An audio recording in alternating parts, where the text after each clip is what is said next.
राधे राधे, जय श्री कृष्ण। आप देख रहे हैं तिलक पत्र का, मैं हूं आपके साथ सुशील गोस्वामी। भगवान के भक्तों के 4 अलग अलग संप्रदाय हैं। पुष्टि मार्ग संप्रदाय, रामानंदी संप्रदाय, निम्बार्क संप्रदाय और गौड़ीय संप्रदाय। ये वैष्णव संप्रदाय हैं। इन अलग अलग संप्रदायों में रहकर जो उनके प्रवर्तक आचार्य हैं, उनके जो सिद्धांत हैं उनको उनके अनुयायियों ने माना और उसी के आधार पर उन्होंने अपनी भक्ति और अपने जो जीवन का लक्ष्य उसको प्राप्त किया। तो गौड़ीय संप्रदाय की बात करें तो गौड़ीय संप्रदाय के प्रवर्तक आचार्य चैतन्य महाप्रभु हैं और चैतन्य महाप्रभु के 2 प्रिय शिष्य पार्षद रूप और सनातन, जिन्होंने ब्रज में काफ़ी समय तक भक्ति की और लुप्त हो गई जो ब्रज है उसको चैतन्य महाप्रभु की आज्ञा पर प्रकट किया। तो सनातन और रूप दोनों भाई थे जो कि बंगाल के एक तत्कालीन महाराजा के बहुत बड़े पद पर थे, लेकिन वो सब अपने मंत्री पद आदि दायित्व को छोड़कर कृष्ण भक्ति में इतने लीन हुए कि वो ब्रज आ गए और ब्रज में अलग अलग स्थानों पर जाकर उन्होंने जो लुप्त हुए ब्रज को पुनः खोजा। तो सनातन गोस्वामी नंदगांव में भी रहे, वृंदावन में यमुना तट पर जो आप देखते हैं मदन मोहन जी का मंदिर, तो सनातन गोस्वामी के इष्ट थे मदन मोहन जी। उन्होंने मदन मोहन जी को प्रकट किया और उनकी सेवा की और उसके बाद ब्रज को खोजते हुए वो नंदगांव पहुँचे। नंदगांव में पावन सरोवर जो ब्रज के 5 सरोवरों में से एक है, वहाँ रहकर उन्होंने अपनी भजन कुटी में तप किया। तो आइए उन्हीं सनातन गोस्वामी के आज वही स्थान पर हम हैं और वही भजन कुटी, जिसको एक अब नया रूप देकर बड़े हॉल में, क्योंकि भक्तों की भीड़ बहुत आती है, कर दिया। लेकिन पहले बहुत ही छोटी सी कुटी में रहते थे और ये वो सनातन गोस्वामी की जो भजन कुटी है, जहाँ अब इसको एक मंदिर के रूप में भी परिवर्तित किया है और पावन सरोवर के तट पर है। और आप देख रहे हैं ये सब उन्हीं के आराध्य हैं। मदन मोहन जी के दर्शन है, सामने आप देखेंगे राधा मदन मोहन जी के दर्शन है जो कि सनातन गोस्वामी के इष्ट हैं। कहते हैं कि मदन मोहन जी को उन्होंने प्रकट किया। जब मुगलों का शासन हुआ तो यही मदन मोहन जी राजस्थान के करौली जनपद में उनको वहाँ ले जाकर छिपाया गया, जैसे गोविंद देव जी को जयपुर ले गए, तो आज भी वो वहीं पर विराजमान है। तो ये मदन मोहन जी का मंदिर और इसी के बराबर में आइए हम आपको दिखाते हैं कि सनातन गोस्वामी पाद जो कि रूप गोस्वामी के भाई थे। ये 3 भाई थे, अनूप गोस्वामी, सनातन गोस्वामी और रूप गोस्वामी। रूप गोस्वामी भी नंदगांव में रहकर उन्होंने भजन किया। वो टेर कदम पर रहते थे और वहाँ से 1 कोस की दूरी पर है सनातन गोस्वामी। और आप छवि चित्र में देख रहे हैं कि भजन कुटी में पीछे जो चित्र है सनातन गोस्वामी बैठे हैं और एक छोटे से बालक के रूप में भगवान श्री कृष्ण है दिखाई दे रहे हैं। श्री कृष्ण ने यहाँ उन्हें दर्शन दिया और कहते हैं कि सनातन गोस्वामी अपनी साधना में इतने लीन हो जाते थे कि कई दिन तक ये समाधि में पहुँच जाते। इन्हें ना भिक्षा का होश, ना खाने का, ना पीने का। तो भक्त की ऐसी व्याकुलता को देखकर भगवान से नहीं रहा जाता, स्वयं फिर भगवान व्याकुल हो जाते हैं। और यहाँ कहते हैं कि भगवान श्री कृष्ण कन्हैया दूध का एक लोटा लेकर कटोरा में लेकर आए, बनी बाबा ले तू भूखो क्यों है, ले ये दूध ले। तो ऐसी ये कथा यहाँ पर भक्तों के बीच में बहुत चरितार्थ है और ब्रज के भक्तों में इसका उल्लेख मिलता है। आइए यहाँ जो मंदिर के पुजारी जी हैं इन्हीं से यहाँ की महिमा जानेंगे, क्या कहते हैं यहाँ सनातन गोस्वामी की भजन कुटी को लेकर, क्योंकि लगभग 1535 ईस्वी सन में सनातन गोस्वामी यहाँ आए। लेकिन गौड़िया संप्रदाय से दीक्षित थे तो चैतन्य महाप्रभु की आज्ञा थी कि ब्रज को प्रकट करो और नाम प्रचार करो। तो ज़्यादा समय तक तो वो यहाँ नहीं रहे, लेकिन फिर भी 7 वर्ष तक बताते 7 वर्ष वो नंदगांव में रहे और यहाँ भगवान की आराधना की है। ये मंदिर के यहाँ के पुजारी जी महंत जी से जानेंगे। राधे राधे महाराज जी। राधे राधे महाराज जी, चाहिए सनातन गोस्वामी की भजन कुटी है, क्या यहाँ की महिमाएं, कब वो आए, क्या उन्होंने यहाँ पर अपनी साधना की, चैतन्य महाप्रभु की आज्ञा पालन करें वो यहाँ रहे, तो क्या कथा है बताएं। हाँ, थोड़ा शब्दों में हम थोड़ा।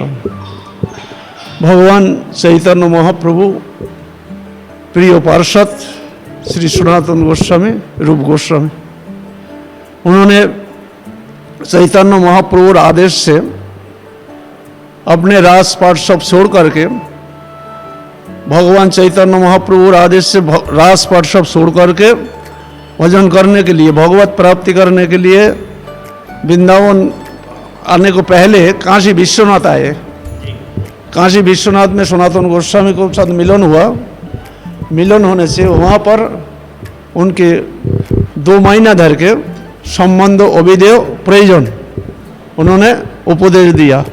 जीव को साथ में भगवान की संबंध है, भगवान पाने की क्या भजन करना है और भगवत प्राप्ति करना ही, भगवत प्राप्ति करना ही एकमात्र मनुष्य जीवन का कर्तव्य। इस विषय में प्रवचन करके चैतन्य महाप्रभु ने कहा, जाओ वृंदावन धाम, मेरा 4 काम है, लुप्त चित्त उद्धार, भक्ति ग्रंथ प्रणयन, सदाचार पालन और शिव विग्रह प्रकाश। उसी समय मुगल की शासन काल में वृंदावन सब लुप्त हो चुका था, इसलिए चैतन्य महाप्रभु पहले आया, आकर के पूरा ब्रजमंडल पदब्रज भ्रमण करके कहाँ कैसे इसको फिर प्रकाश किया जाए देख करके तब सनातन गोस्वामी को ये उपदेश दिया। सनातन गोस्वामी भगवान के आदेश प्राप्त करके उन्होंने वृंदावन धाम में आए। पहले मथुरा से घूमते घूमते इधर मथुरा में वहाँ मदन मोहन के साथ में मदन मोहन की वहाँ भजन किया। फिर चैतन्य महाप्रभु आदेश से घूमते घूमते वृंदावन से यहाँ आए नंदगांव में आए। नंदगांव जब आए तो ये वृंदावन, ये नंदगांव में यहाँ 56 कुंड है, जिससे मेन कुंड है पावन सरोवर। पावन सरोवर इसलिए हुआ है, 100 नंद बाबा ब्रजवासी लोग सब तीर्थ जाने के लिए अपने मन में विचार किया।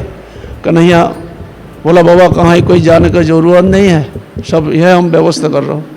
तो भगवान के आदेश से ऐसे भगवान ने सब तीर्थ को स्मरण किया, सब तीर्थ मूर्ति रूप धारण करके आए और बोला, प्रभु क्या सेवा, तो ब्रजवासी लोग सब स्नान करेगा, यहाँ जल से भर दो। भगवान के आदेश से ऐसे किया, सब ब्रजवासी आके देखा, सब तीर्थ आ गया, सब स्नान किया।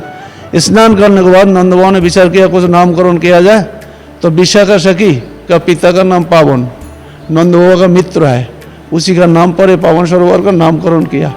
उस दिन था अक्षय तृतीया, अक्षय तिथि उपलक्ष्य कर कुंड उद्घाटन किया था, इसलिए अक्षय तिथि में मेला लगता तब से। हाँ, बाद में चैतन्य महाप्रभु उसको आए, आकर के पूरा ब्रजमंडल भ्रमण करके यहाँ स्नान किया पावन सरोवर में, बिहारी जी मूल्य पावन बिहारी मंदिर में वहाँ स्नान किया। जब ध्यान करके चैतन्य महाप्रभु चले गया था। फिर बाद में सनातन गोस्वामी आए, आने के बाद यहाँ एक पीपल का इमली का वृक्ष है, इमली का वृक्ष के नीचे यहाँ भजन करते थे और चैतन्य महाप्रभु को चिंतन करते हुए जहाँ जैसे भगवान का लीला प्रकाशित करना है, उसको तो मन में वही यह है, भगवान के लीला को प्रकाशित करना है।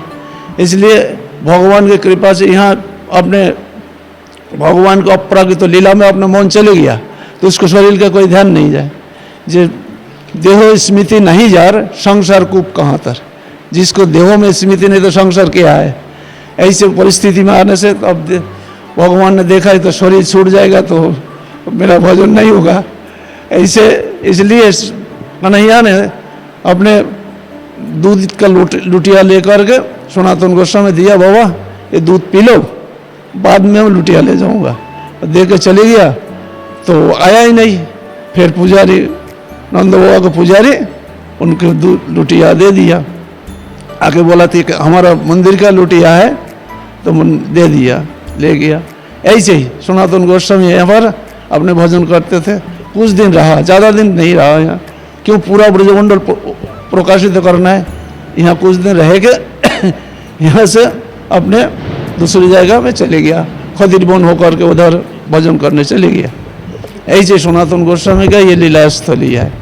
जय जय श्री राधे श्याम। तो सुना आपने यहाँ के मंत्री जी ने सनातन गोस्वामी जो गौड़िया संप्रदाय के एक प्रमुख आचार्य, उनके बारे में बताया। उनकी ये भजन कुटी है और जैसा उन्होंने बताया कि यहाँ के कुछ समय यहाँ रही, यहाँ के बाद फिर वो खदरबन होते हुए गोवर्धन गए, मानसी गंगा के तट पर भी उन्होंने भजन किया और अंतिम समय में उन्होंने वहीं पर अपना जो नश्वर देह वहीं छोड़ी। लेकिन उनके जो शिष्य थे फिर वो उनके विरह में व्याकुल हो गए और उनके जो पार्थिव देह को लेकर उन्होंने मानसी गंगा की परिक्रमा लगाई और उनको एक स्मृति में अपना मुंडन कराया, जिसको लेकर मुड़िया पूर्णिमा जो प्रचलित हुई है वो तभी से उसको मुड़िया पूर्णिमा कहते हैं कि उनके अनुयायियों ने अपना मुंडन कराकर उन्हें श्रद्धांजलि अर्पित की और उसके बाद उनके जो पार्थिव देह को वृंदावन ले गए और वृंदावन में मदन मोहन जी मंदिर के पास जाकर उनका वहीं अंतिम संस्कार किया।